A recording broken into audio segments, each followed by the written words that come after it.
Hey everyone, tonight we're diving into a topic that, on the surface, might seem simple, but holds layers of complexity that could redefine how you see yourself and everyone you know.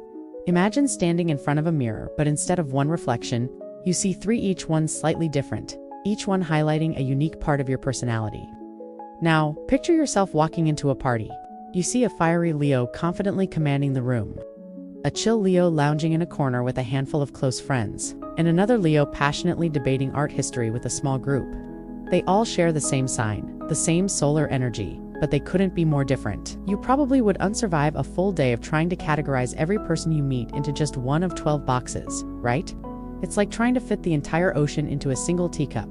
The universe is far more intricate than that. So, before you get comfortable, take a moment to like the video and subscribe, but only if you genuinely enjoy what I do here. And while you're at it, let me know in the comments where you're re-listening from and what time it is for you. Now, dim the lights, maybe turn on a fan for that soft background hum, and let's ease into tonight's journey together. You've always known your zodiac sign, haven't you? You probably have the t-shirt, the coffee mug, the half-eaten bag of zodiac-themed gummies. You've read the horoscopes, and sometimes they land, and sometimes they feel a little off. You're a Virgo, but you're not that meticulous. Or you're a Leo, but you're shy. It's a common experience, a nagging little whisper that tells you the 12-sign system is a bit of an oversimplification, and you're right. The grand cosmic story of who you are has more detail, more nuance, and it's been waiting for you to discover it. This is where we introduce the Decans. Think of the zodiac wheel not as 12 broad slices of pie, but as 12 slices that are each further divided into 3 smaller, more specific sections. These 36 divisions are the Decans. The word itself comes from the Greek dekanoi, meaning tens, because each decan spans 10 degrees of the zodiac. So, your zodiac sign, which covers 30 degrees of the celestial sphere, is actually composed of 3 10-degree Why does this matter? Because each decan is ruled by a different planetary sub-ruler, which tweaks and refines the core energy of your sun sign. It's the difference between a pure, undiluted flavor and that same flavor with a hint of something else, a twist of lemon, a sprinkle of salt. The core historical fact here is that the decans are not some modern invention. They're an ancient concept dating back to Egyptian astrology. The Egyptians used them to mark the passage of time, essentially as a cosmic clock. They observed 36 specific stars or star clusters called decan stars that rose on the eastern horizon at 10-day intervals throughout the year. Historians still argue whether the decans were first a timekeeping tool or an astrological one, but their integration into the Hellenistic astrological system is a cornerstone of later Western astrology. The quirky bit? These decan stars were also believed to govern specific parts of the human body, a sort of celestial anatomy chart. So you see, what might feel like a new revelation to you is actually a forgotten piece of a very, very old puzzle. Now, imagine your zodiac sign as a family name, and your decan as your specific given name. You all share the same last name, the same foundational characteristics, but your given name adds your own personal unique signature. For example, if you're a first decan Virgo, you are the quintessential, purest form of a Virgo. You are detail-oriented, analytical, and practical to a fault. But a second decan Virgo? You get a twist, a subtle blend from another sign which we'll get into soon, and a third decan, another twist entirely. You see how this begins to dismantle the old, oversimplified idea that all Virgos are the same. It's not about finding a completely different identity, but about adding depth and specificity to the one you already have. You're not just a Virgo. You're a Virgo with a specific nuance that makes you, well, you. As you continue on this cosmic stroll, let's talk about the key ingredient that gives each decan its unique flavor: the elements. You already know the 4 astrological elements: fire, earth, air, and water, and you've probably heard how they're grouped into 3 signs each. Aries, Leo, and Sagittarius are fire signs. Taurus, Virgo, and Capricorn are earth. Gemini, Libra, and Aquarius are air. And finally, Cancer, Scorpio, and Pisces are water. Now, here's the interesting part. The decans within a single sign are ruled by planets that belong to the other 2 signs in that same elemental group. It's like a family reunion where you share a lot of traits with your siblings, but each of you has a specific personality quirk you picked up from a different family member. You're all fire, but you might have a bit of that Leo swagger or that Sagittarius wanderlust mixed in. So, let's take a fire sign, say, Aries. The first decan of Aries is pure Aries, which is a cardinal fire sign. Its planetary ruler is Mars. Simple, right? But the second decan of Aries, the part that runs from roughly the 11th to the 20th degree of the sign, is influenced by Leo, the fixed fire sign, and the third decan, from the 21st to the 30th degree, is influenced by Sagittarius, the mutable fire sign. So, an Aries born in the second decan isn't just pure Martian energy. They're also a little bit of a Leo. They might have a grander, more dramatic flair. And the third, decan Aries? They're blended with the expansive, philosophical energy of Jupiter, the ruler of Sagittarius. Suddenly, that impulsive ram is also an adventurous explorer, someone who sees the big picture before they charge into it. This same pattern holds true for every sign, and it's a water sign like Cancer has decans ruled by the planets of the other two water signs, Scorpio and Pisces. An earth sign like Taurus has decans ruled by the planets of Virgo and Capricorn. An air sign like Gemini has decans ruled by the planets of Libra and Aquarius. This elemental rule is a cornerstone of the decan system, and it's what gives a specific sign a broader range of expressions. At SYU might meet two Virgos, and one is an absolute neat freak who meticulously plans every detail of their life, while the other is more artistic and a little less rigid. One is pure Virgo, the other has a dash of something else, a sprinkle of a different planetary influence that softens or sharpens their natural traits. The historical context for this is fascinating. The idea of planetary co-rulers for the decans is a later development in astrology, building upon the initial Egyptian system. The concept of triplicity rulers, 3 planets associated with each of the 4 elements, is a very old idea, and the decan system essentially takes that principle and applies it on a micro level. The quirky tidbit here is that in some very old texts, the decans were associated not just with planets but with specific deities, angels, or even demons. So, your third decan Aquarius might have been influenced by a particularly mischievous sprite, a sort of cosmic prankster, and not just the planet Venus. Historians still argue whether these associations were literal, spiritual beliefs or just a way for early astrologers to remember the complex planetary combinations. So, as you listen, you're not just learning a new astrological trick. You're tapping into a tradition that stretches back thousands of years, a method of understanding the cosmos that is as much art as it is science. It's a bit like learning a secret language that lets you read between the lines of the universe. The 12 signs are the broad strokes, the headlines. The decans are the detailed paragraphs, the small print that contains all the juicy personal information. And knowing this helps you see that you are not a carbon copy of every other person born in your birth month. You are a unique blend, a cocktail with a special, secret ingredient. What you thought was just an accident or a quirk of your personality is actually a deliberate part of your cosmic blueprint. And now you know where to look. Now that you've got a grasp on the elemental framework, let's zoom in on the first of these 3 divisions. The first decan: you were born sometime during the first 10 days or so of your sign season, and if you were, this is your territory. The first decan is the most powerful, most concentrated expression of a sign's pure energy. It's like the opening chord of a symphony, loud and clear and setting the tone for everything that follows. The planetary ruler of this decan is the same as the ruler of the sign itself. So, if you're a first decan Virgo, your primary ruler is Mercury, and that's a big deal. You are the embodiment of that pristine, detail-oriented, analytical Virgo archetype. You're not just practical, you're the very definition of it. This is the person who instinctively color codes their bookshelf, who alphabetizes their spice rack, who can spot a grammatical error from a mile away. You are the essence, the core, the unadulterated version of your sun sign. There's a certain purity to this placement, a lack of outside influence that can make your personality traits more pronounced, more visible to the world.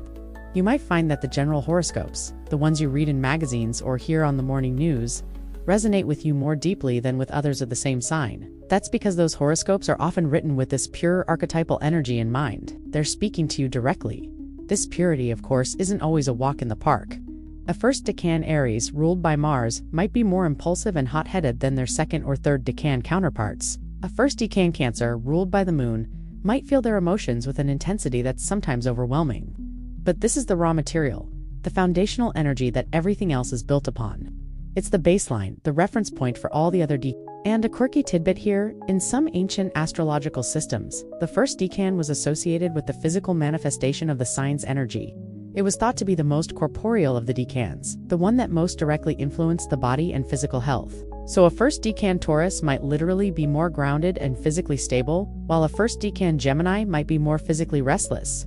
Historians still argue whether this was a literal belief in cosmic physiology or a metaphorical way to describe the decan's influence. The historical fact here is that the Egyptian decans from which our modern system evolved were all about this sort of purity.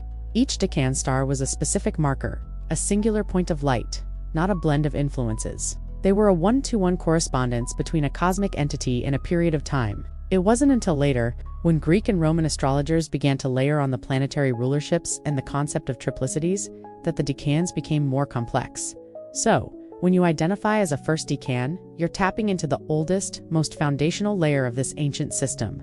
It's a bit like being a vintage model, a classic unburdened by later updates. You're the person who is most like the poster child for your zodiac sign, the one who embodies all the stereotypes for better or worse. You have a laser focus on the core principles of your sign. You might be a first decan Leo, ruled by the sun, and feel a natural, almost magnetic pull toward the spotlight. Or you're a first decan Capricorn ruled by Saturn and you feel that deep, almost primal need for structure and discipline. This is your birthright, your core operating system, and understanding it helps you realize that the traits you've always recognized in yourself, the ones that seem so innate, so fundamentally you, are not just a coincidence. They're a feature, not a bug, of your cosmic design. And now you can lean into them, owning that pure, distilled version of your sign's energy. After basking in the pure, focused energy of the first decan, you now shift your attention to the next 10 degrees of your sign, the second decan. This is where things get interesting. The raw, foundational archetype of your sign is now subtly blended with the planetary influence of the next sign in its elemental family. For example, if you're a second decan Virgo, your ruler is still Mercury, but you get an added twist of Saturn, the ruler of Capricorn. The pure Virgo energy is now infused with a dose of Capricorn's ambition, discipline, and practicality. So, you're not just detail-oriented, you're also goal-oriented. You're not just organized. You're organized with a purpose, a drive to build something tangible and lasting. This is the decan of complexity of nuance. You might have the core traits of your sign, but they're expressed in a way that feels a little different, a little more layered. A second decan Cancer, for instance, gets a dash of Scorpio's intensity and emotional depth, ruled by Pluto. They might be just as nurturing as any other Cancer, but their nurturing comes with a more profound, almost psychological understanding of people. They can be more private, more mysterious, and less likely to wear their heart on their sleeve. It's like a song you know, but played in a different key, with a new instrument leading the melody. The historical fact here is that this system of planetary co-rulers for the decans is a later development in Hellenistic astrology, attributed to a figure named Valens. He and others began to layer these planetary influences on top of the original Egyptian timekeeping, decans creating a system that was far more useful for psychological and predictive astrology. This was a massive innovation, moving the decans from a simple calendar into a tool for understanding personality. A quirky tidbit is that in some early texts, these second decan rulers were thought to represent the work or the struggle, associated with the sign as if they added a layer of challenge that the pure first decan didn't have. For a second decan Virgo, that struggle might be balancing their need for perfect details with the long-term, sometimes slow progress of a big Capricorn-like project.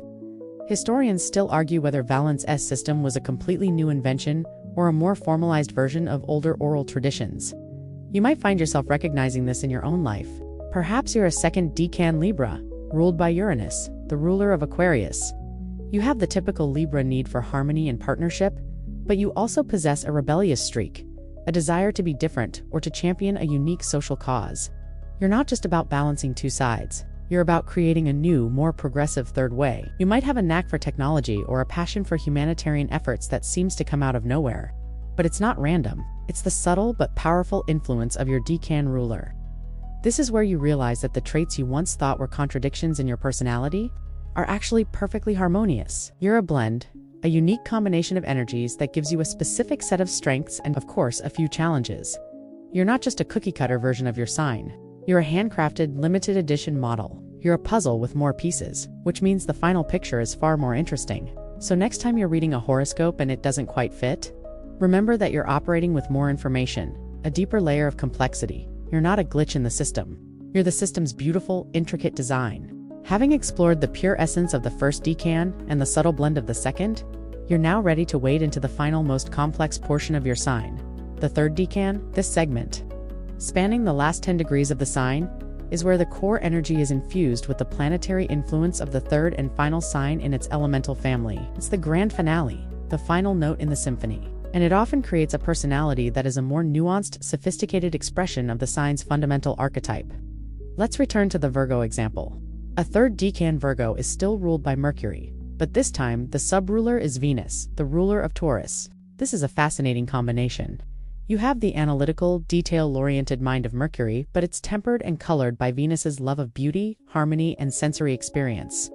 This Virgo might be a meticulous artist, a careful chef who pays attention to every ingredient, or a designer who obsesses over the perfect shade of a color. They are not just practical, they are practical in a way that creates something beautiful and lasting.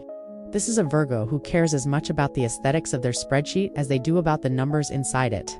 This complex layering is present in every third decan. A third decan, Aries, ruled by Jupiter, the ruler of Sagittarius, is a more philosophical and expansive version of the impulsive Ram. They might still be prone to charging ahead, but they're doing it with a grand vision, a belief in a cause, or a desire for adventure that extends beyond a simple need for action. It's an impulsiveness with a spiritual or intellectual purpose. And a quirky tidbit here is that in some older astrological traditions, the third decan was thought to represent the culmination or completion of the sign S energy, as if it were the final, most mature expression. It's the seasoned veteran, not the fresh-faced rookie. Historians still argue about whether this was a positive or negative attribution, as completion can also imply a winding down or a transition. The historical fact here is that the inclusion of these third decan planetary rulers solidified the decan system as a tool for comprehensive personality analysis. The system became more symmetrical and internally consistent, with each sign, S decans being ruled by the planets of the other two signs in its same element. This made the entire framework far more logical and easier for astrologers to use for interpretation. It moved from being a simple sequential system to a deeply interconnected one where every part related to a greater whole. This is a far cry from the simple calendrical use of the ancient Egyptians. Remember that? You can probably see now why some of the traits you possess seem to contradict the standard profile of your zodiac sign. Maybe you're a Gemini who's surprisingly romantic and stable, ruled by Venus, the ruler of Libra. Or perhaps you're a Leo who is a bit of a maverick and more of a team player, influenced by Uranus, the ruler of Aquarius. This final blend gives you a richness and depth that the first two decans don't possess. It's the result of mixing two different flavors to create a third, more complex one. It's a bit like a seasoned chef taking a simple recipe and adding a secret ingredient to make it truly unforgettable. Embracing this third decan influence is about acknowledging the full scope of your personality. You are not a simple sum of your parts. You are a unique and intricate creation, born under a cosmic alignment that gives you a very specific and special purpose. You are a bridge between two different energies, a fusion of your sign's core nature with a new, fascinating twist. And that's something to celebrate. Alright, let's put this new knowledge to work. You've heard the theory. Now let's apply it to a specific sign, starting with the first of the zodiac.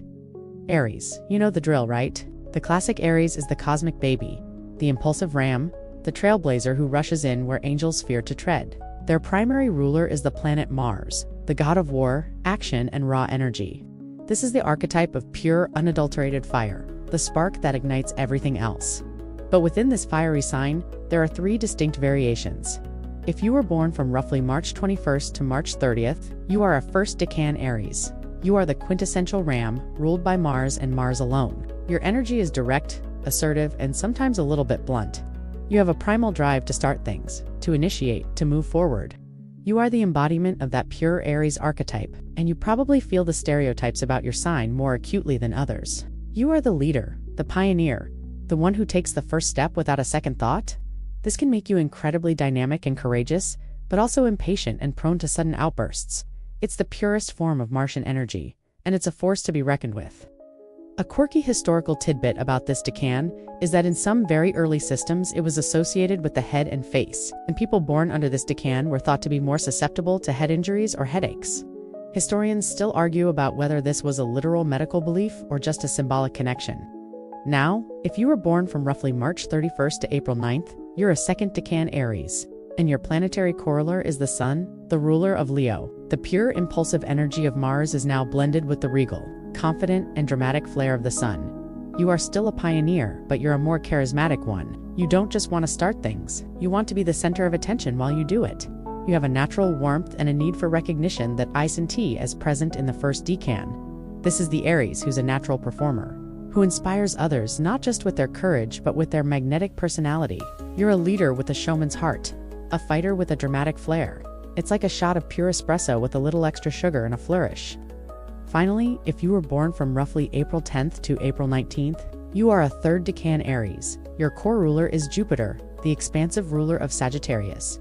The raw Mars energy is now tempered with Jupiter's philosophical, adventurous, and freedom-loving spirit. You're still driven and impulsive, but your actions are guided by a larger vision or a desire for exploration. You're the Aries who wants to travel the world, learn new things, and push the boundaries of knowledge, not just physical space. You're an idealist as much as you are a doer. This blend gives you a more optimistic and open-minded approach to life. You're not just fighting, you're fighting for a cause. The historical fact here is that the Egyptian Decans were originally linked to specific stars or constellations that rose just before dawn. The Decan associated with the first part of Aries was called Apis in some texts, and it was tied to the creation myth of the ram-headed god, Amen. This shows how ancient cultures linked the celestial movements to their foundational spiritual beliefs, long before they were used for personality analysis. So you see, even within one of the most famously straightforward signs, there are three distinct versions. One is the pure warrior, one is the charismatic leader, and one is the philosophical adventurer. You might have had a friend who was an Aries, but seemed surprisingly quiet or thoughtful, and now you have the tools to understand why. It's not a contradiction, it's a beautiful nuance. Leaving the fiery charge of Aries behind, you now trudge into the grounded, stable landscape of Taurus. The classic bull is known for its patience, its sensuality, and its unshakable resolve. The primary ruler is Venus, the planet of love, beauty, and pleasure. You know, the archetype, the lover of comfort, the person who appreciates a good meal, and the one who will stand their ground until the cows come home. But even this most stubborn of signs has its own internal variations.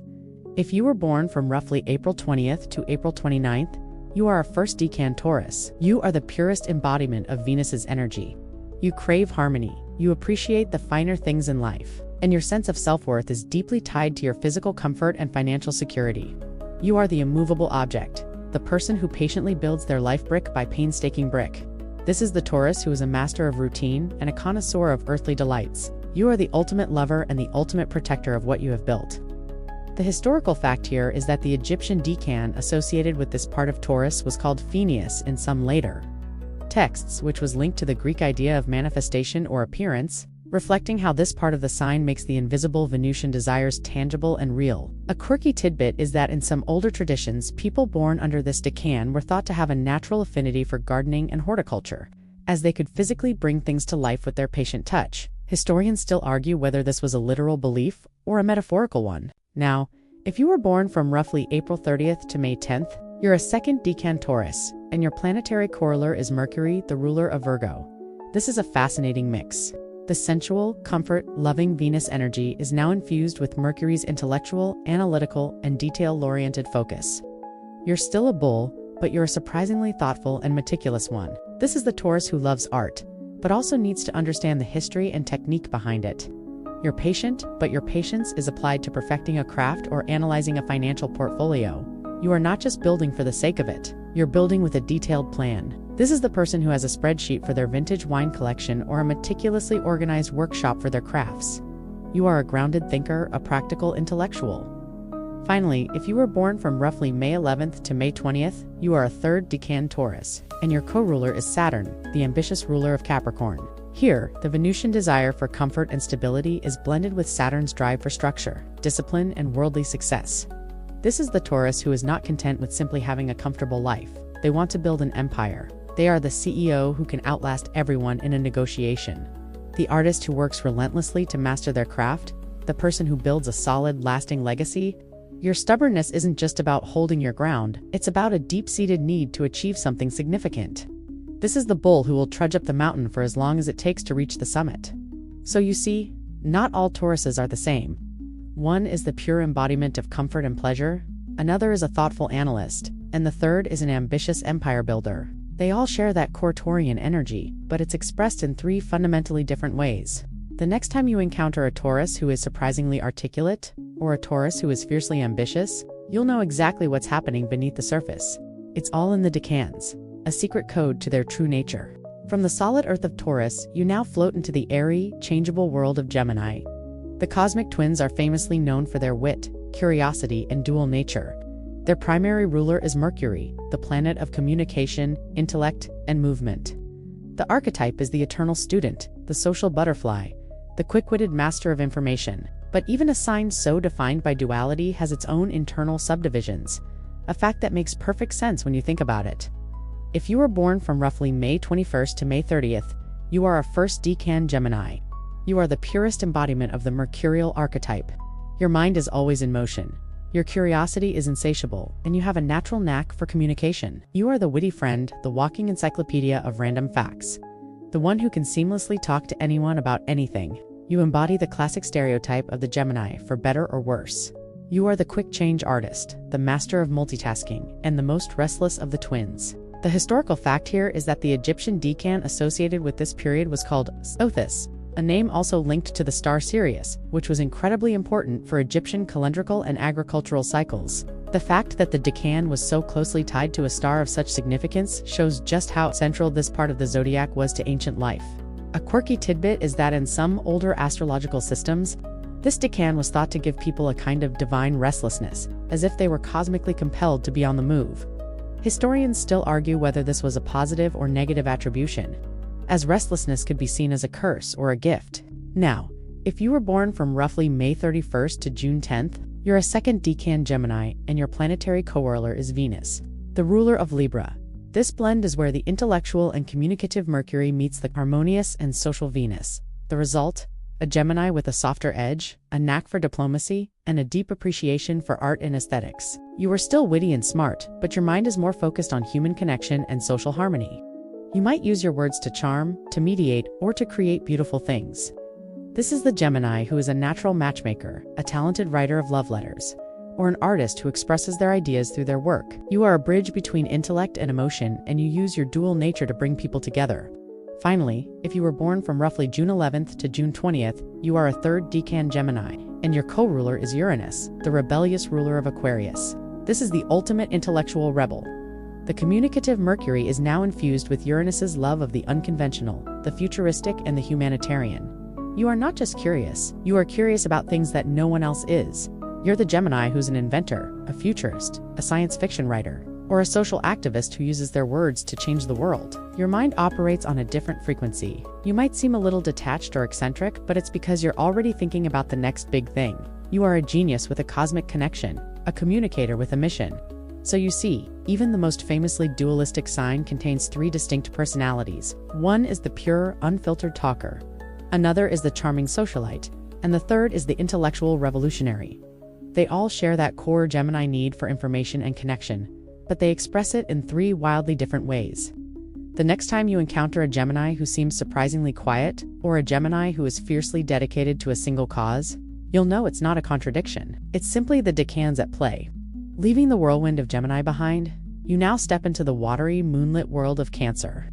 This cardinal water sign is known for its nurturing nature, its deep emotional core, and its instinct to protect what it loves.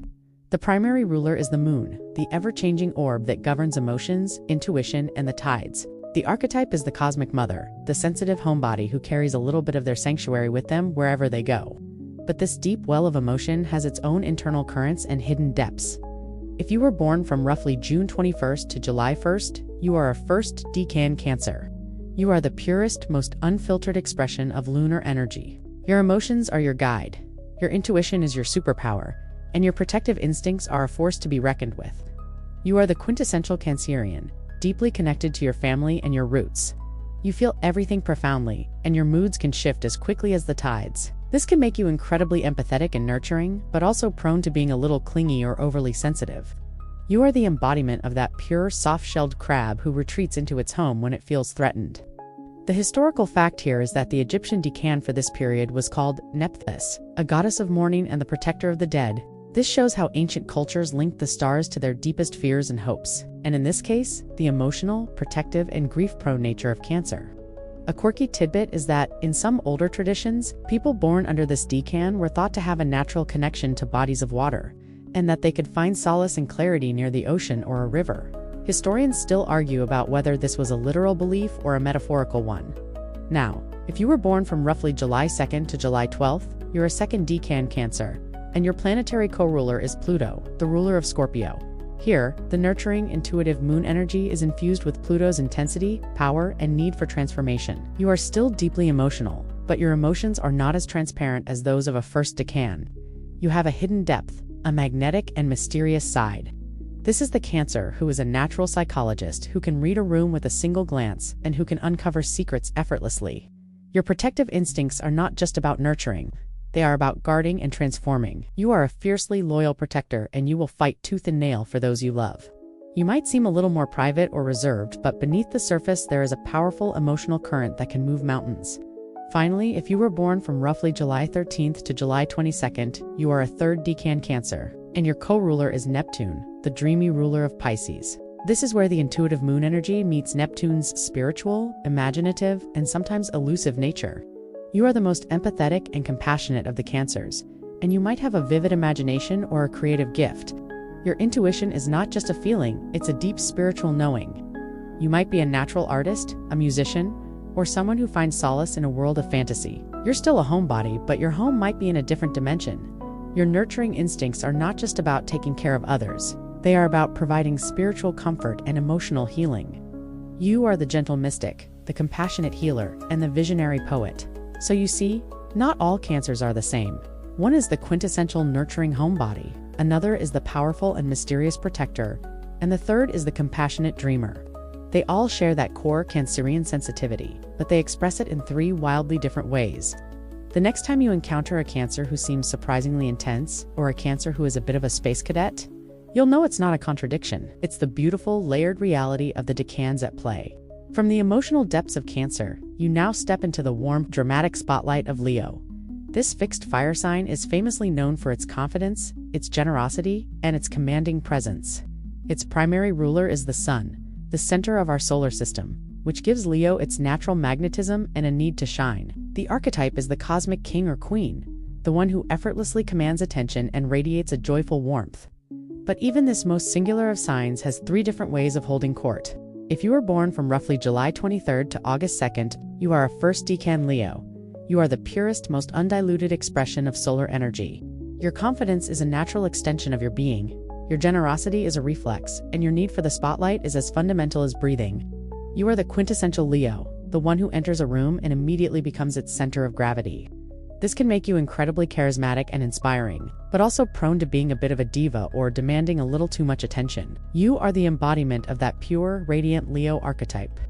The historical fact here is that the Egyptian decan for this period was linked to the star Regulus, a star traditionally known as the heart of the lion. This shows how ancient cultures linked specific celestial bodies to the very essence of the zodiac signs. And in this case, the regal, commanding nature of Leo. A quirky tidbit is that in some very old astrological traditions, people born under this decan were thought to have a natural affinity for leadership and even royalty.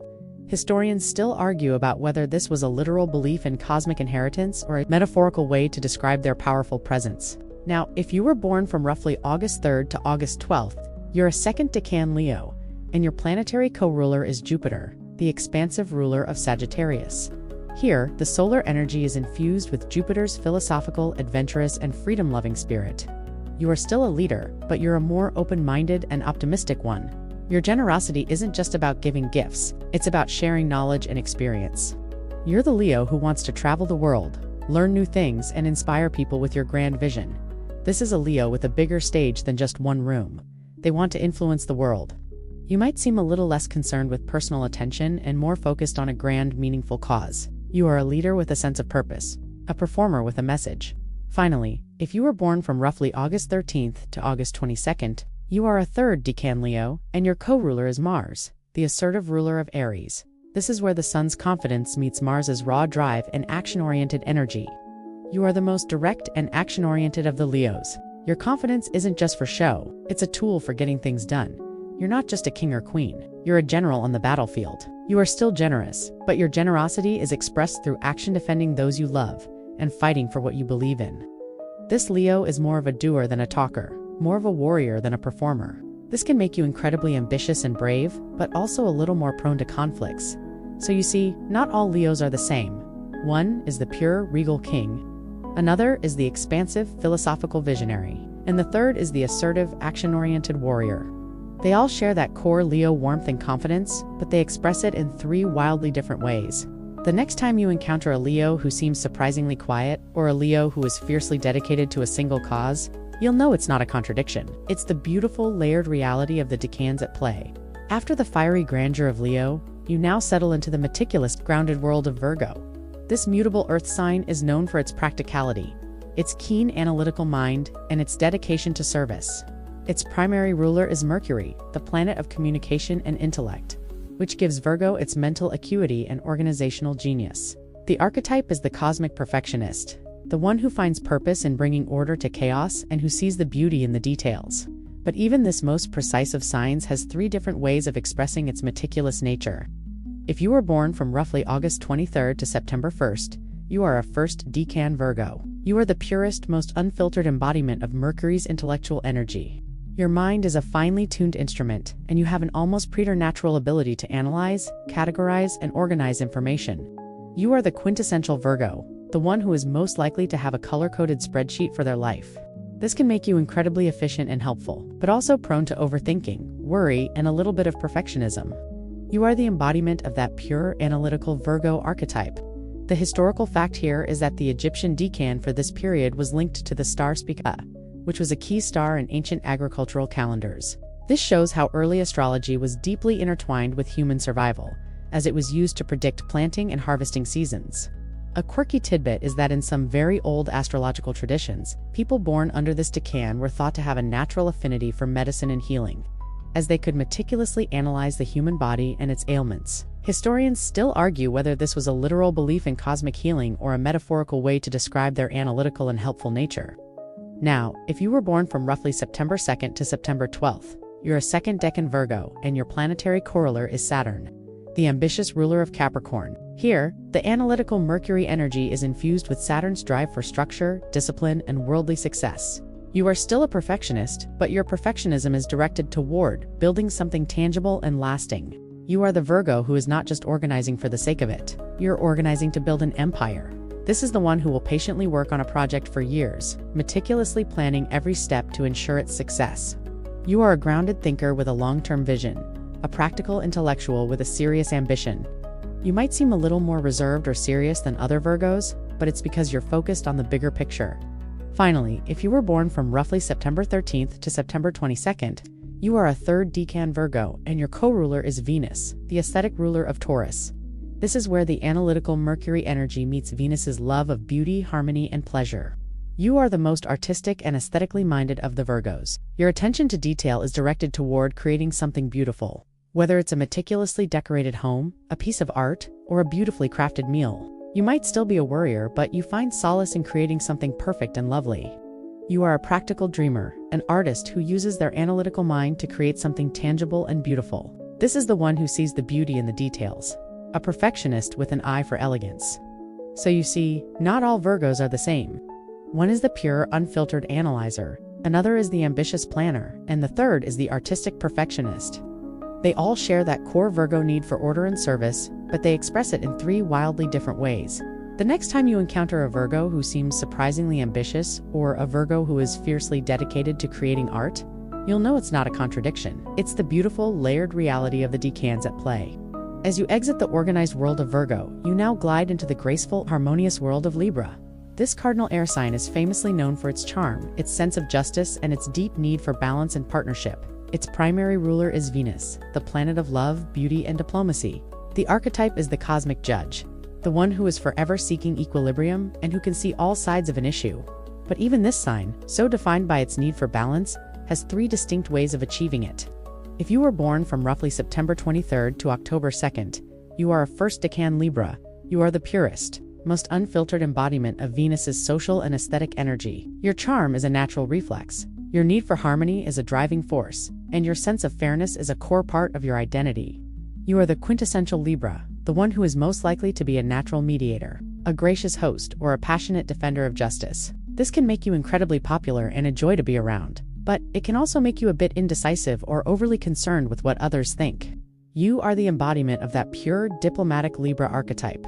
The historical fact here is that the Egyptian decan for this period was linked to the star Arcturus, which was a symbol of the divine judge and protector. This shows how ancient cultures linked the stars to their deepest moral and ethical beliefs, long before they were used for personality analysis. A quirky tidbit is that in some very old astrological traditions, people born under this decan were thought to have a natural affinity for legal matters and a gift for oratory, as they could use their words to bring balance to any situation. Historians still argue whether this was a literal belief in cosmic lawyering, or a metaphorical way to describe their diplomatic nature. Now, if you were born from roughly October 3rd to October 12th, you're a second decan Libra, and your planetary corollary is Uranus, the rebellious ruler of Aquarius. Here, the diplomatic Venusian energy is infused with Uranus's love of the unconventional, the futuristic, and the humanitarian. You are still a peacemaker, but you're a revolutionary one. Your sense of justice isn't just about balancing two sides. It's about creating a new, more progressive and innovative third way. This is the Libra who uses their charm and social skills to champion a humanitarian cause or to fight for social equality. You are a natural-born activist, a social innovator, and a revolutionary with a graceful touch. You might seem a little more detached or eccentric than other Libras, but it's because you're already thinking about the next big thing. Finally, if you were born from roughly October 13th to October 22nd, you are a third decan Libra, and your co-ruler is Mercury, the communicative ruler of Gemini. This is where the aesthetic Venusian energy meets Mercury's quick-witted analytical mind. You are the most mentally agile and communicative of the Libras. Your need for balance is expressed through your words and ideas. You are the Libra who loves a good debate, who can see all the nuances in an argument, and who can articulate a complex idea with beautiful clarity. You might still be indecisive, but your indecision comes from your ability to weigh every single option with great intellectual care. You are an intellectual diplomat, a wordsmith who can bring harmony to any conversation. So you see, not all Libras are the same. One is the quintessential charming diplomat. Another is the unconventional social activist, and the third is the intellectual wordsmith. They all share that core Libra need for harmony, but they express it in three wildly different ways. The next time you encounter a Libra who is fiercely opinionated or a Libra who is surprisingly intellectual, you'll know it's not a contradiction. It's the beautiful, layered reality of the decans at play. From the airy balance of Libra, you now plunge into the deep, mysterious waters of Scorpio. This fixed water sign is famously known for its intensity, its passion, and its transformative power. Its primary ruler is Pluto, the planet of death, rebirth, and profound change. The archetype is the cosmic detective, the one who is drawn to the hidden, the secret, and the unknown. But even this most intense of signs has three different depths to its emotional well. If you were born from roughly October 23rd to November 1st, you are a first decan Scorpio. You are the purest, most unfiltered embodiment of Pluto's transformative energy. Your emotions are a deep, powerful current. Your intuition is razor sharp, and your need for truth is an obsession. You are the quintessential Scorpio, the one who is most likely to have a magnetic, mysterious presence that draws people in. This can make you incredibly loyal and a force of nature, but it can also make you a little bit secretive or prone to obsession. You are the embodiment of that pure, intense Scorpio archetype. The historical fact here is that the Egyptian decan for this period was linked to the star Antares, which was seen as the heart of the scorpion and was associated with the god Osiris, a deity of resurrection and the underworld. This shows how ancient cultures linked specific celestial bodies to the very essence of the zodiac signs, and in this case, the transformative death and rebirth nature of Scorpio. A quirky tidbit is that in some very old astrological traditions, people born under this decan were thought to have a natural affinity for magic and the occult, as they could effortlessly tap into the hidden forces of the universe. Historians still argue whether this was a literal belief in cosmic sorcery or a metaphorical way to describe their profound intuition. Now, if you were born from roughly November 2nd to November 11th, you're a second decan Scorpio, and your planetary co-ruler is Neptune, the dreamy ruler of Pisces. Here, the Pluto energy is infused with Neptune's spiritual, compassionate, and imaginative nature. You are still an intense truth seeker, but your truth seeking is directed toward a deeper, more spiritual understanding of the world. This is the Scorpio who is a natural psychic, a compassionate healer, or an artist who expresses their deep emotional world through their work. You might seem a little less confrontational than a first decan, but your intensity is channeled into a more empathetic and intuitive connection with others. You are a gentle mystic, a compassionate detective, and a healer of souls. Finally, if you were born from roughly November 12th to November 21st, you are a third decan Scorpio, and your co-ruler is the moon, the nurturing ruler of Cancer. This is where the Pluto energy meets the nurturing, emotional, and protective nature of the moon. You are the most empathetic and sensitive of the Scorpios. Your intensity is channeled into a fierce, almost maternal protection of those you love. You are the Scorpio who can read a room with a single glance and who instinctively knows what others are feeling. Your need for control isn't just about power. It's about creating a safe, secure, emotional space for yourself and others. This can make you incredibly loyal and a rock for your family and friends. You are a fiercely protective force, a nurturer with a powerful core. So you see, not all Scorpios are the same. One is the pure, intense transformer. Another is the compassionate mystic. And the third is the fiercely protective nurturer. They all share that core Scorpio intensity, but they express it in three wildly different ways. The next time you encounter a Scorpio who is surprisingly gentle or a Scorpio who is fiercely protective of their family, you'll know it's not a contradiction. It's the beautiful, layered reality of the Decans at play. From the deep waters of Scorpio, you now ride the expansive, adventurous winds of Sagittarius. This mutable fire sign is famously known for its optimism, its love of freedom, and its insatiable desire for knowledge and adventure. Its primary ruler is Jupiter, the planet of expansion, luck, and philosophy. The archetype is the cosmic explorer, the one who is forever seeking a deeper meaning and a wider horizon. But even this most freedom-loving of signs has three different ways of expressing its wanderlust. If you were born from roughly November 22nd to December 1st, you are a first decan Sagittarius. You are the purest, most unfiltered embodiment of Jupiter's expansive energy. Your optimism is a natural reflex. Your honesty is a core part of your identity, and your need for freedom is a driving force. You are the quintessential Sagittarius, the one who is most likely to be a natural traveler, a philosophical thinker, or a truth teller who sometimes speaks without a filter. This can make you incredibly inspiring and fun to be around, but it can also make you a bit restless or prone to being tactless. You are the embodiment of that pure, free-spirited Sagittarius archetype. The historical fact here is that the Egyptian decan for this period was linked to the constellation Lyra, the mythical lyre of Orpheus, a symbol of divine harmony and inspiration. This shows how early cultures linked the stars to their deepest moral and ethical beliefs, long before they were used for personality analysis.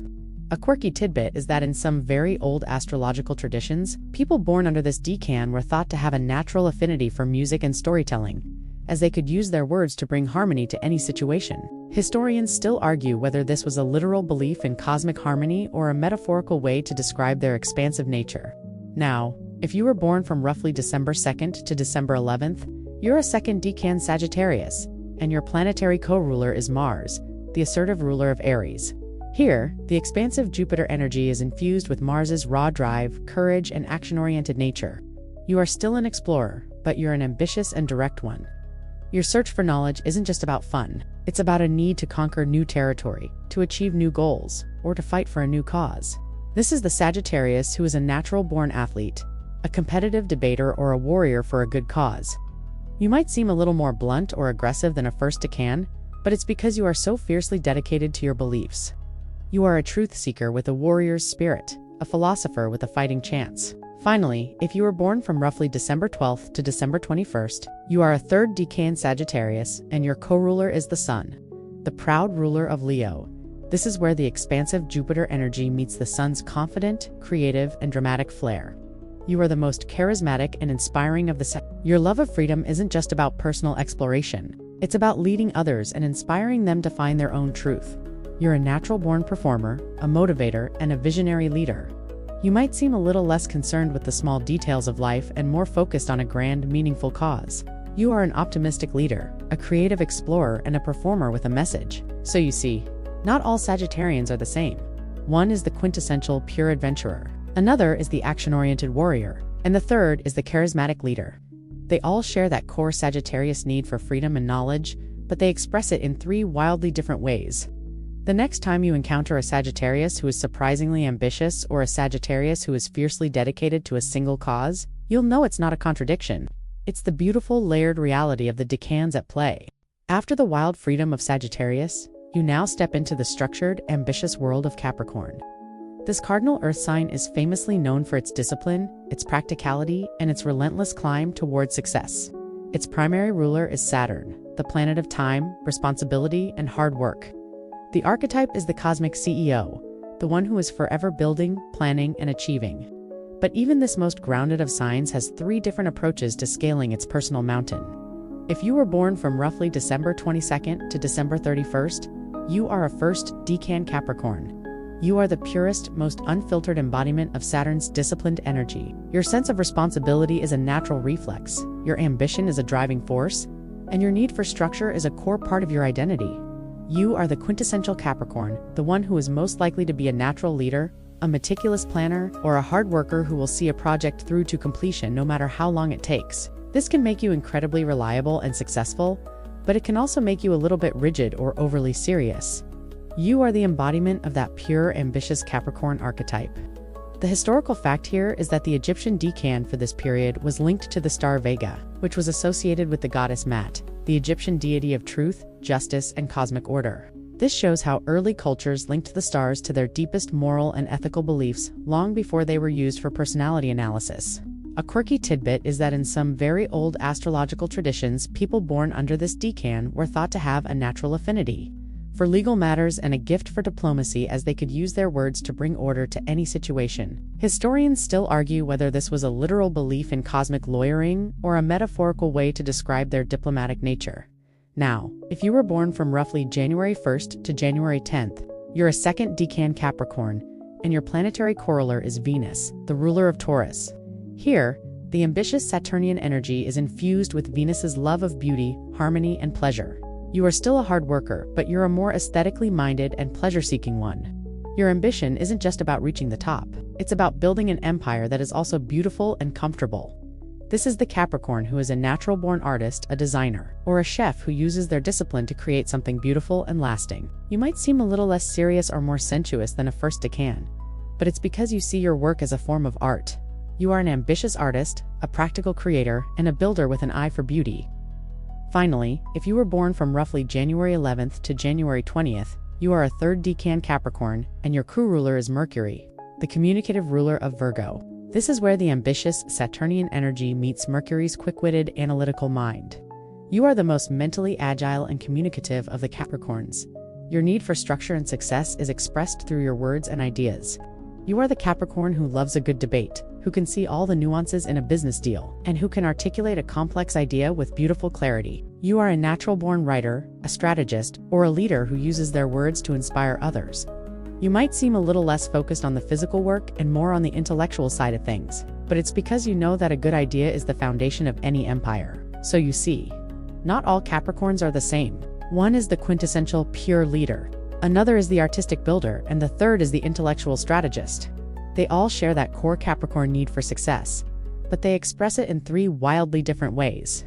The next time you encounter a Capricorn who is surprisingly artistic, or a Capricorn who is fiercely dedicated to a single idea, you'll know it's not a contradiction. It's the beautiful, layered reality of the decans at play. From the structured world of Capricorn, you now leap into the unconventional, progressive world of Aquarius. This fixed air sign is famously known for its innovative thinking, its humanitarian ideals, and its quirky individuality.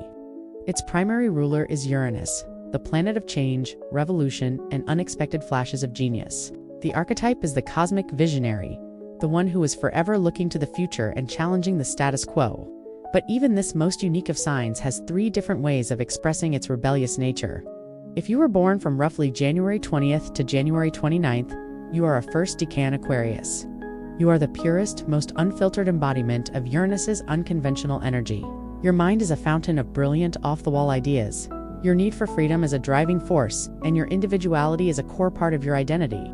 You are the quintessential Aquarius, the one who is most likely to be a natural-born eccentric, a futurist, or a revolutionary who is dedicated to changing the world. This can make you incredibly inspiring and a source of new ideas, but it can also make you a little detached or emotionally aloof. You are the embodiment of that pure, innovative Aquarius archetype. The historical fact here is that the Egyptian decan for this period was linked to the star Fomalhaut, which was seen as a symbol of the divine messenger and a sign of good fortune. This shows how early cultures linked the stars to their deepest moral and ethical beliefs, long before they were used for personality analysis. A quirky tidbit is that in some very old astrological traditions, people born under this decan were thought to have a natural affinity for prophecy and a gift for seeing the future, as if they were cosmically compelled to be a step ahead of everyone else. Historians still argue whether this was a literal belief in cosmic clairvoyance or a metaphorical way to describe their forward-thinking nature. Now, if you were born from roughly January 30th to February 8th, you're a second decan Aquarius, and your planetary corollary is Mercury, the communicative ruler of Gemini. Here, the unconventional Uranus energy is infused with Mercury's quick-witted, analytical mind. You are still a revolutionary, but you're a more articulate and intellectual one. Your desire to change the world isn't just about big ideas. It's about communicating those ideas in a way that others can understand. This is the Aquarius who is a natural-born writer, a speaker, or a leader who uses their words to inspire others. You are a genius with a silver tongue, a revolutionary with a message. You might seem a little less eccentric than a first decan, but it's because you are so focused on getting your ideas across. Finally, if you were born from roughly February 9th to February 18th, you are a third decan Aquarius, and your co-ruler is Venus, the harmonious ruler of Libra. This is where the unconventional Uranus energy meets Venus's love of beauty, harmony, and social connection. You are the most artistic and people-oriented of the Your desire for social change isn't just about ideas.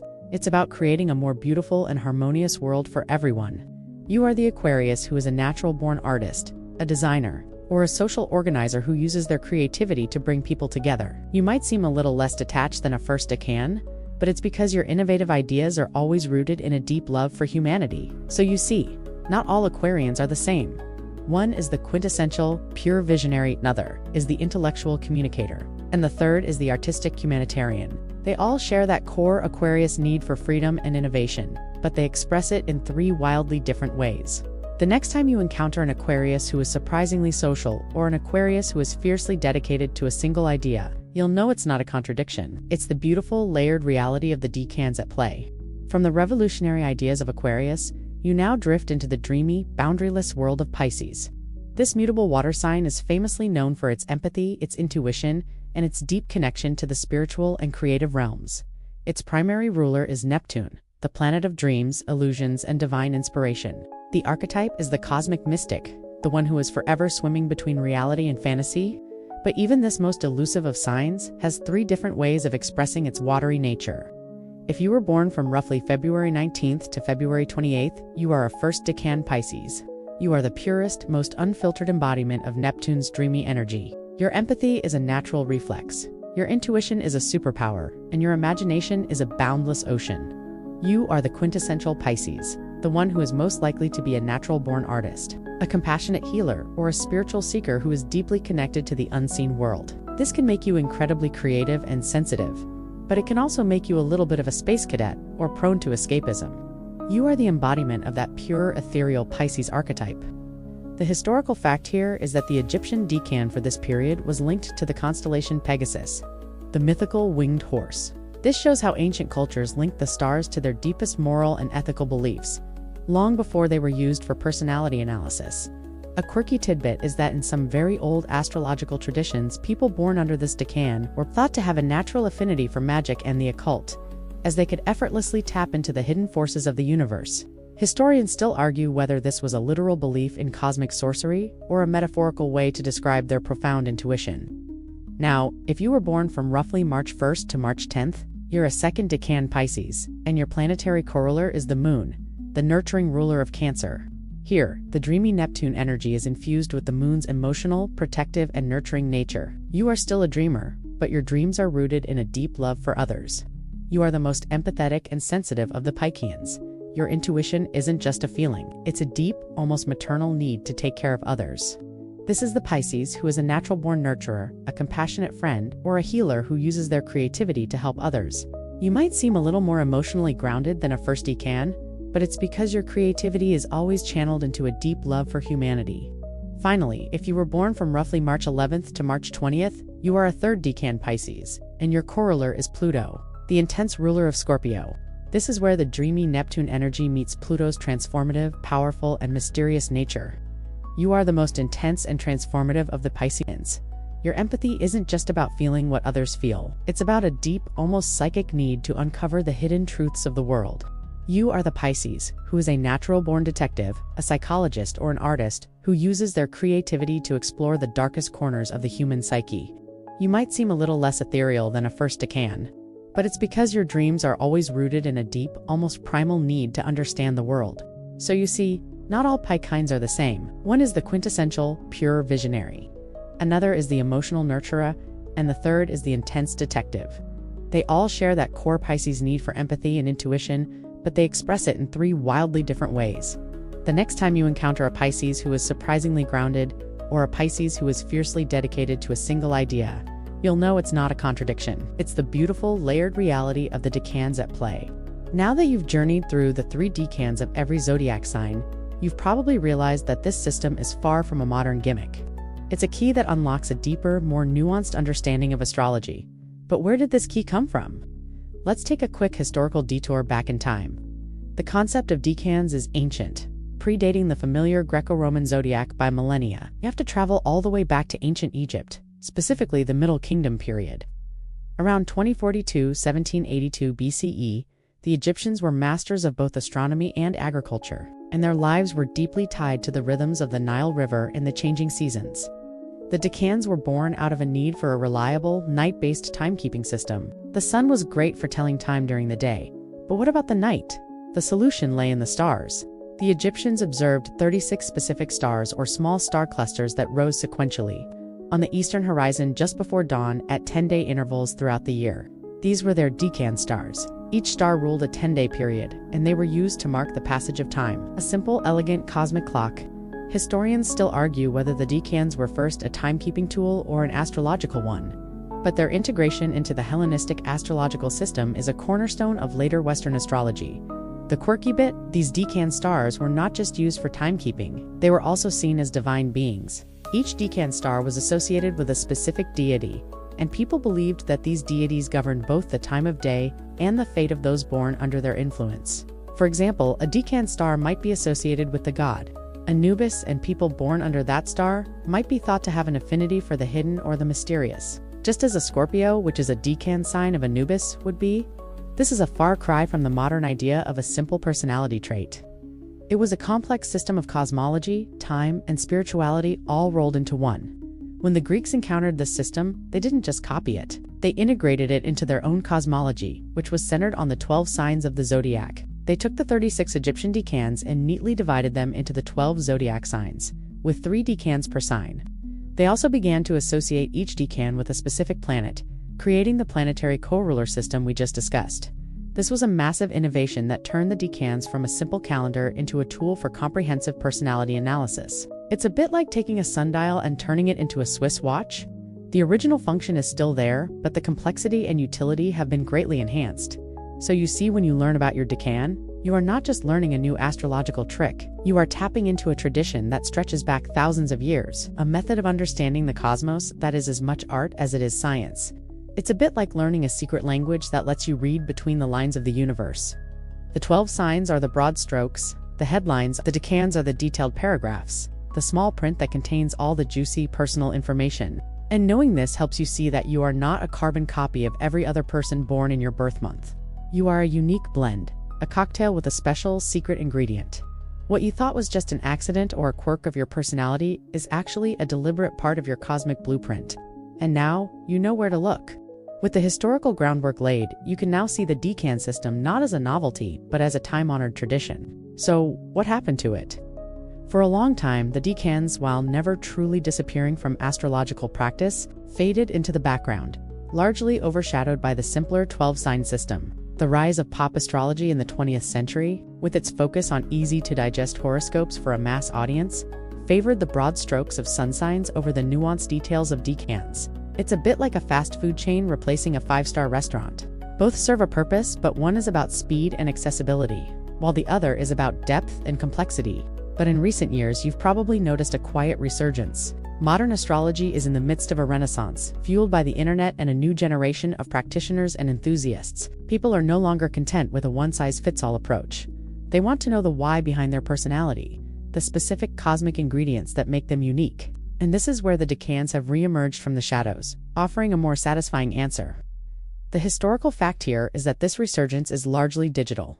The internet has made complex astrological calculations and data, which were once the domain of a few dedicated scholars and practitioners, available to anyone with a few clicks. This has allowed modern astrologers to go beyond the basics and incorporate more intricate systems like the decans into their readings and teachings.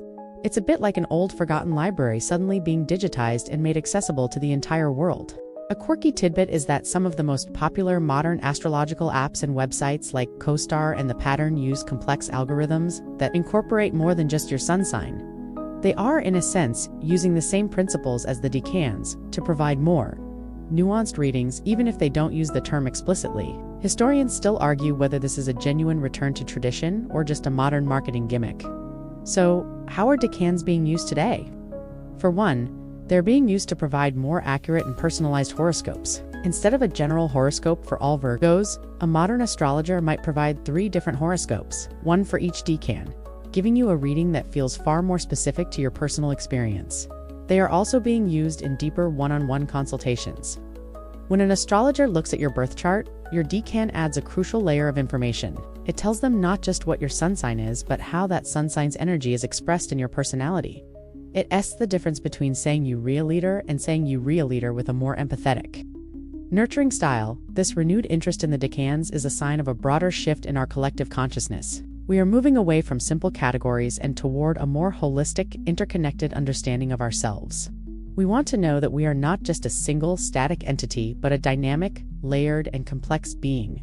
And the decan system provides a perfect framework for that. It gives you permission to be both a Virgo and a Venusian, both a Leo and a Jupiterian, without feeling like you're a contradiction. It's a system that says, you're not confused. You're just more complicated than you thought.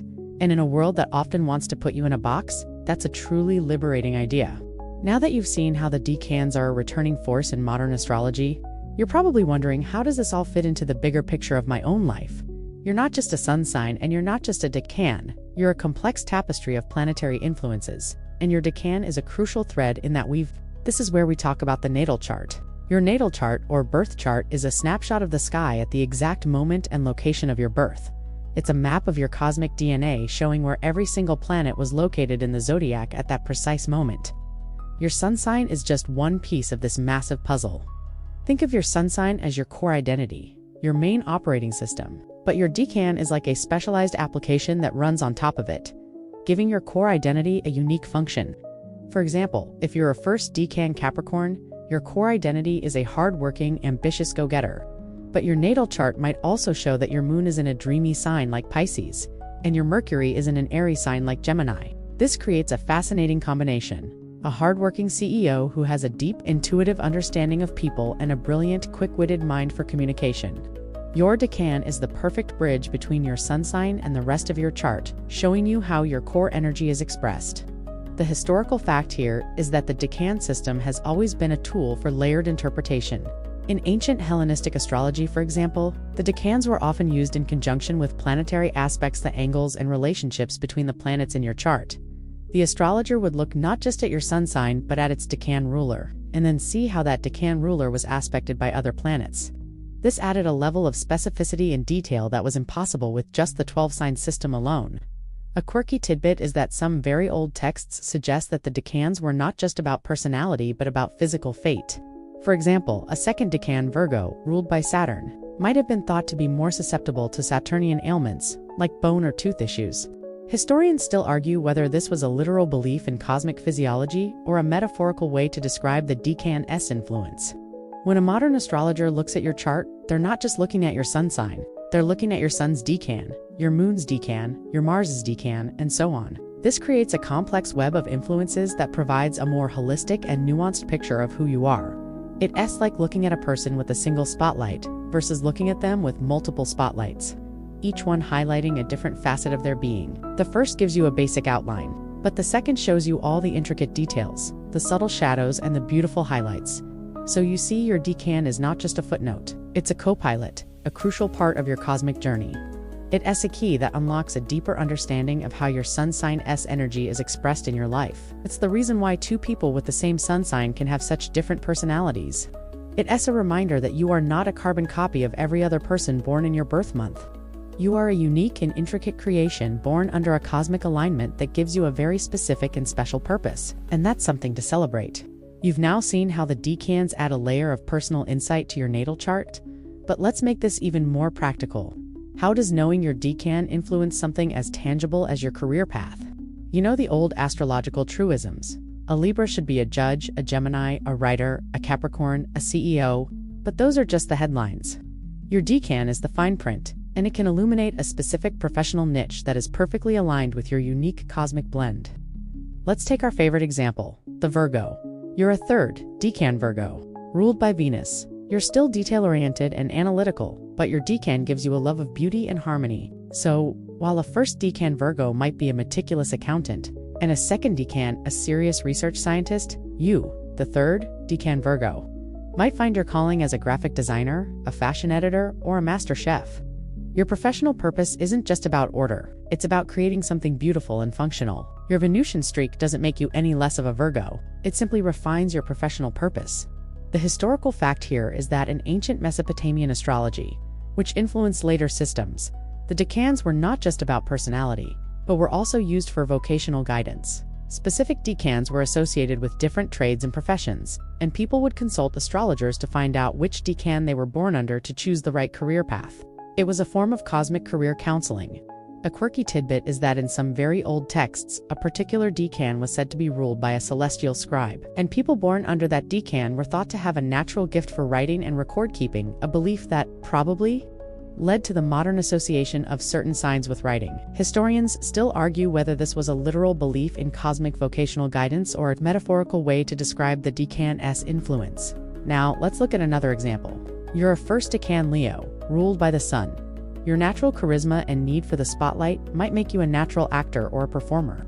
But if you're a second decan Leo, ruled by Jupiter, your need for the spotlight is tempered by a desire to share knowledge and inspire others. You might find your calling as a motivational speaker, a successful teacher, or a CEO of a company that is dedicated to a greater cause. Your professional purpose isn't just about personal fame, it's about leading a team and inspiring others to be their best selves. And what about a third, decan Leo, ruled by Mars? Your professional purpose isn't just about being in the spotlight, it's about a need for action and a passion for winning. You might find your calling as a successful trial lawyer, a competitive athlete, or a high-powered executive who is in charge of a high-stakes team. Your professional purpose isn't just about being a leader, it's about being a warrior who can fight for a cause and win. You see how the decans act as a compass pointing you toward a specific professional path that is perfectly aligned with your unique cosmic blend? It's not about being limited by your sun sign, it's about being liberated by the specific details of your decan. It's about understanding that your unique quirks and interests are not a distraction from your true purpose.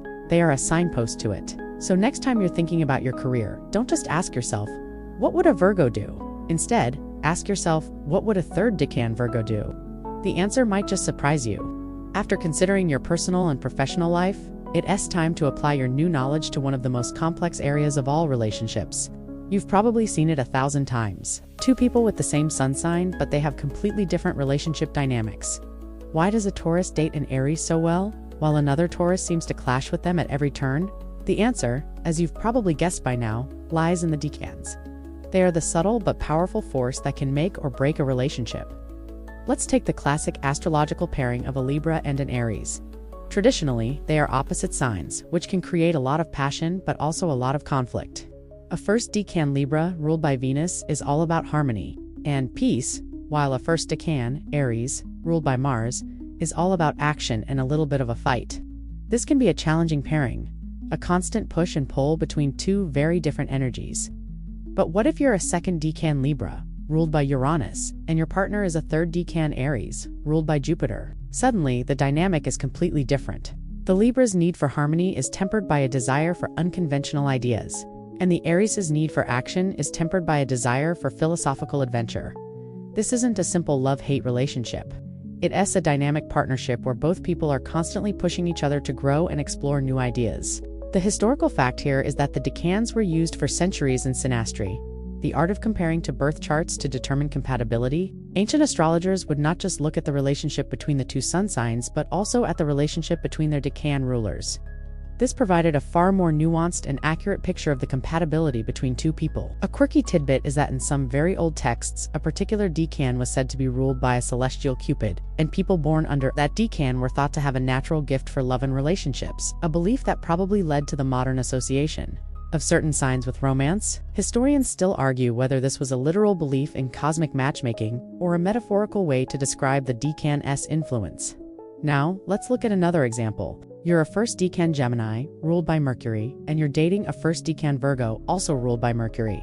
This can be a very mentally stimulating relationship, full of great conversations and a shared love of ideas. But it can also be a little bit too intellectual, lacking a deeper emotional connection. But what if you're a second decan Gemini, ruled by Venus, and your partner is a third decan Virgo, also ruled by Venus? Suddenly, the dynamic is completely different. The Gemini's need for communication is tempered by a desire for a deep emotional connection, and the Virgo's need for order is tempered by a desire for beauty and harmony. This isn't a purely intellectual relationship. It's a dynamic partnership where both people are constantly pushing each other to grow and explore new ideas.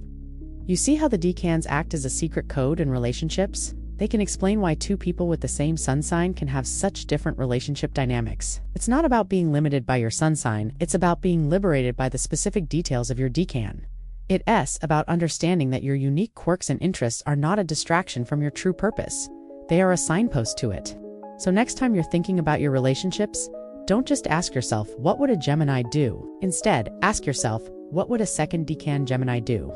The answer might just surprise you. You've explored the strengths and unique flavors of the decans, but no cosmic system is complete without a look at its shadow side. Just as your decan can illuminate your greatest gifts, it can also shed light on your biggest challenges and hidden flaws. This is not about negativity. It's about a deeper, more honest self-awareness. It's about acknowledging that the same energy that makes you great can, when unbalanced, lead to some of your less desirable traits. Let's revisit our friend the third, Decan Virgo, ruled by Venus. You're the artistic perfectionist, the one who sees beauty in the details. But what's your shadow side? Your perfectionism can become a crippling obsession. Your love of beauty can turn into vanity or a refusal to deal with anything that is unaesthetically pleasing. You might become so focused on the details that you lose sight of the bigger picture, becoming a slave to your own standards. The Venusian influence in its shadow form can make you more concerned with appearances than with substance. The historical fact here is that ancient astrologers were very concerned with the dark or unfortunate aspects of the decans. In some systems, each decan was associated with specific maladies, misfortunes, or character flaws. The decan for a third decan Virgo, for example, might have been linked to a tendency for anxiety or obsessive-compulsive behavior. This wasn't a punishment, it was a warning, a way to use astrology as a tool for self-correction. A quirky tidbit is that in some very old texts, the decans were associated with a specific mythological creature or demon that was said to tempt people into their shadow side. Historians still argue whether this was a literal belief in cosmic demons or a metaphorical way to describe the decan's influence. Now, let's look at another example. You're a first decan Sagittarius, ruled by Jupiter. Your natural optimism and love of freedom are your greatest gifts. But what's your shadow side? Your optimism can turn into a naive recklessness. Your love of freedom can become a fear of commitment, leading you to run away from responsibilities. Your honesty can become a brutal, tactless bluntness that hurts those you care about. The pure Jupiterian energy, in its shadow form, can make you a person who lives in a constant state of a good vibe-only fantasy, ignoring reality. And what about a second decan Gemini, ruled by Venus? Your charming, communicative nature is a gift. But what's your shadow side? Your need for social harmony can make you a people pleaser, someone who bends their will to fit in. Your quick-witted nature can make you a gossip, someone who uses their words to manipulate others. The Venusian influence in its shadow form can make you overly concerned with appearances and superficial relationships. You see, the shadow side of your decan is not a flaw in your character, it's a byproduct of your unique cosmic blend.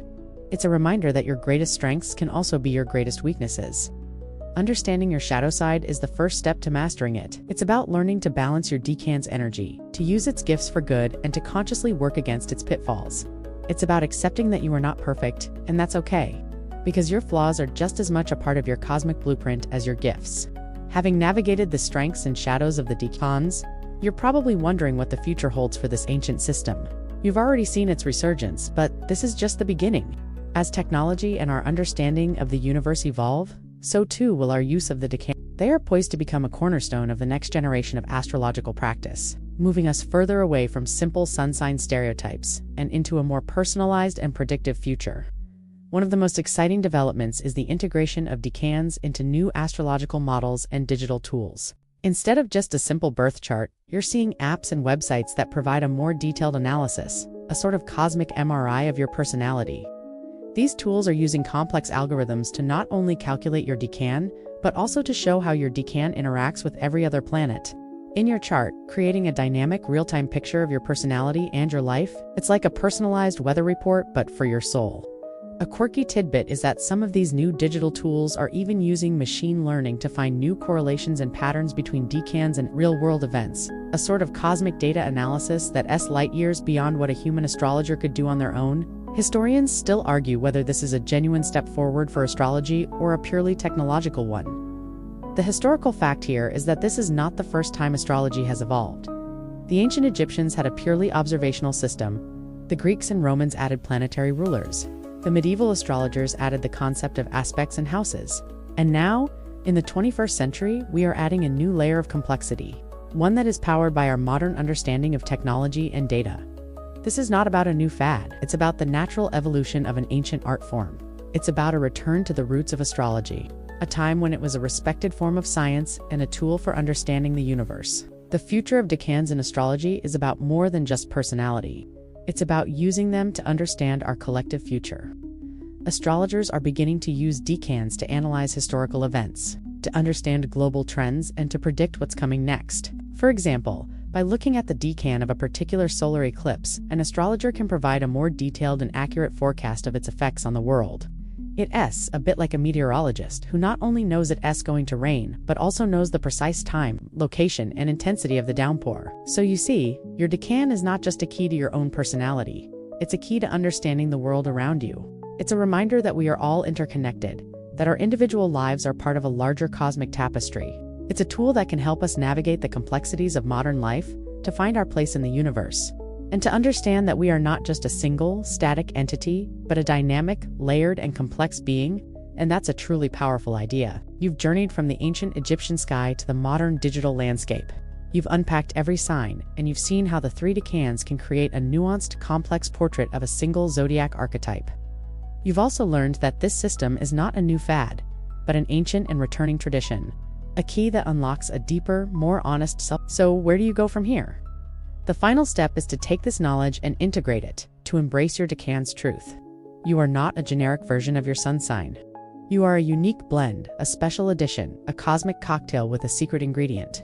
You are a third decan Leo, ruled by Mars, with a warrior's heart and a need for action. Or you're a second decan Gemini, ruled by Venus, with a diplomat's touch and a love of people. The things you once thought were contradictions in your personality are in fact the very things that make you well. The historical fact here is that this kind of self-awareness was a core purpose of astrology for centuries. It wasn't just about predicting the future, it was about understanding the self. The ancient Greek aphorism, "Know thyself," was a cornerstone of philosophical thought, and astrology was one of the tools used to achieve it. A quirky tidbit is that in some very old astrological traditions, people would commission a carved amulet with the symbol of their decan on it, a sort of cosmic totem to remind them of their unique gifts and challenges. Historians still argue whether this was a literal belief in cosmic protection or a metaphorical way to describe the decan's influence. Now, as you begin to see yourself through this new lens, you might find that you feel more at home in your own skin. You might find that your quirks and eccentricities, the things you once hid, are actually a source of pride. You'll find that you can forgive yourself for not fitting into a neat little box because you were never meant to. The universe, in its infinite wisdom, created you with a specific, beautiful complexity, a unique blend of energies that is perfectly suited for your purpose. And so, this journey ends not with a grand conclusion, but with a quiet beginning. It's the moment when you look at the stars and see not just 12 familiar signs, but 36 unique stories, and you realize that your story is one of them. You're not just a Leo. You're a Leo with a specific purpose. You're not just a Virgo. You're a Virgo with a unique gift. You are a testament to the idea that true harmony is not about a lack of differences, but about the beautiful way those differences are blended together.